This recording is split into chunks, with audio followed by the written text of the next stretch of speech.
Today's topic, Tsar Bomba, the most powerful bomb ever detonated. 1961 সালের এক ঠান্ডা সকাল। পৃথিবীর আকাশে ঘটতে যাচ্ছে মানুষের তৈরি সবচেয়ে শক্তিশালী বিস্ফোরণ। এই নির্জন জায়গাটির নাম নোভায়া জেমলিয়া, আর্কটিকের একটি দূরবর্তী দ্বীপ। তখন পৃথিবী ছিল এক ভয়ঙ্কর প্রতিযোগিতার মধ্যে, যার নাম কোল্ড ওয়ার। দুটি সুপার পাওয়ার, যুক্তরাষ্ট্র এবং সোভিয়েত ইউনিয়ন, প্রমাণ করতে চাইছিল কার শক্তি বেশি। 1945 সালে হিরোশিমা ও নাগাসাকিতে পারমাণবিক বোমা ব্যবহার হওয়ার পর পৃথিবী বুঝেছিল এই অস্ত্র কতটা ভয়ঙ্কর। কিন্তু 1960-এর দশকে বিজ্ঞানীরা আরও শক্তিশালী এক ধরনের বোমা তৈরি করছিল। সোভিয়েত বিজ্ঞানীরা একটি পরিকল্পনা শুরু করলেন, একটি বোমা তৈরি করা যা ইতিহাসে সবচেয়ে বড় হবে। এই প্রকল্পে গুরুত্বপূর্ণ ভূমিকা রাখেন একজন বিজ্ঞানী, আন্দ্রেই শাখারভ। তারা যে অস্ত্রটি বানালেন তার নাম দেওয়া হল সার বোম, মানে বোমার রাজা। এই বোমাটি এত বড় ছিল যে সাধারণ বিমান দিয়ে বহন করা সম্ভব ছিল না। সার বোম ছিল প্রায় 8 মিটার লম্বা এবং ওজন ছিল 25 টনের বেশি। এই বিশাল বোমা বহনের জন্য সোভিয়েতরা বিশেষভাবে একটি বোমারু বিমান পরিবর্তন করে। 1961 সালের অক্টোবর মাসে পরীক্ষার সব প্রস্তুতি সম্পন্ন হয়। 30 অক্টোবর একটি TU-95 বিমান এই বোমা নিয়ে উড়া শুরু করে। বিমানটি আর্কটিকের দিকে উড়তে থাকে, লক্ষ্য নোভায়া জেমলিয়া। বোমাটির সাথে একটি বিশাল প্যারাসুট লাগানো ছিল। বিমান থেকে বোমাটি ফেলার পর প্যারাসুট ধীরে ধীরে এটিকে নামতে দেয়। এতে করে বিমানটি বিস্ফোরণের আগে নিরাপদ দূরত্বে সরে যেতে পারে। বোমাটি আকাশে প্রায় 4 কিলোমিটার উচ্চতায় বিস্ফোরণের জন্য সেট করা ছিল। তারপর আসে সেই মুহূর্ত যা ইতিহাসে সবচেয়ে শক্তিশালী বিস্ফোরণ তৈরি করবে। হঠাৎ আকাশে এক অন্ধকার ভেদ করা সাদা আলো জ্বলে ওঠে। বিস্ফোরণের আগুনের গোলা কয়েক কিলোমিটার পর্যন্ত ছড়িয়ে পড়ে। একটি বিশাল মাশরুম মেঘ আকাশের দিকে উঠতে শুরু করে। এই মেঘটি প্রায় 60 কিলোমিটার উচ্চতায় পৌঁছেছিল। বিস্ফোরণের শকওয়েভ চারদিকে ছড়িয়ে পড়ে। দূরের শহরগুলোর জানালাও ভেঙে যায় এই কম্পনে। পৃথিবীর বিভিন্ন সেন্সর এই বিস্ফোরণের কম্পন রেকর্ড করে। শকওয়েভ পৃথিবীকে কয়েকবার ঘুরে আসে। এই বিস্ফোরণ হিরোশিমা বোমার চেয়ে 3000 গুণ শক্তিশালী ছিল। এটি এখনও পর্যন্ত মানুষের তৈরি সবচেয়ে শক্তিশালী বিস্ফোরণ। বিস্ফোরণের আলো শত শত কিলোমিটার দূর থেকেও দেখা গিয়েছিল। অনেক মানুষ দূরের দিগন্তে দ্বিতীয় সূর্যের মতো আলো দেখেছিল। সোভিয়েত ক্যামেরাগুলো এই পরীক্ষা রেকর্ড করে। পরে এই ফুটেজ বিশ্বজুড়ে গবেষণার অংশ হয়ে যায়। সার বোমা ছিল একটি থার্মোনিউক্লিয়ার বা হাইড্রোজেন বোমা। তে নিউক্লিয়ার ফিউশন প্রক্রিয়া বিপুল শক্তি তৈরি করে।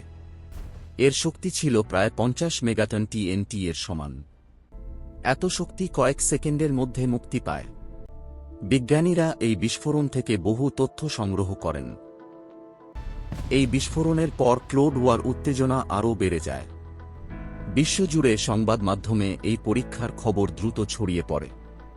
অনেক মানুষের কাছে এটি ছিল ভয় এবং বিস্ময়ের খবর, কারণ পৃথিবী আগে কখনো এত শক্তিশালী বিস্ফোরণ দেখেনি। বিজ্ঞানীরা এই পরীক্ষার সম্ভাব্য প্রভাব নিয়ে আলোচনা শুরু করেন।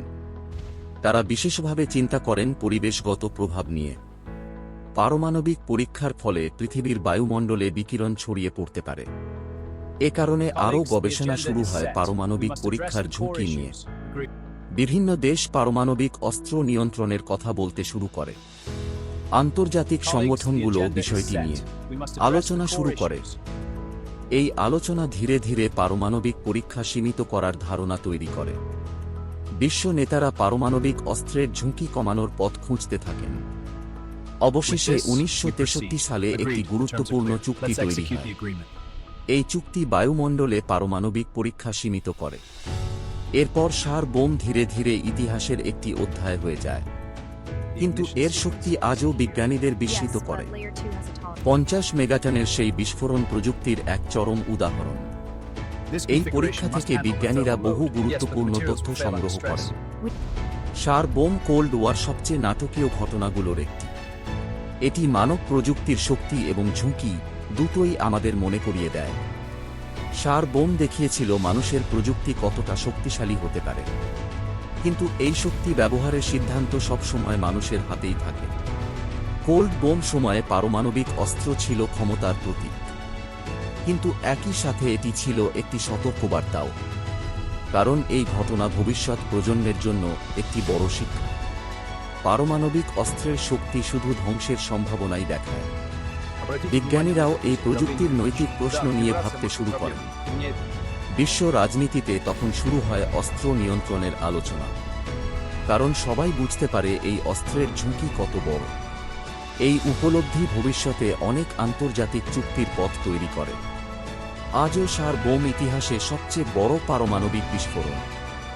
এর চেয়ে বড় কোনো পারমাণবিক পরীক্ষা আর করা হয়নি, কারণ এত বড় বোমার বাস্তব সামরিক ব্যবহার খুব সীমিত।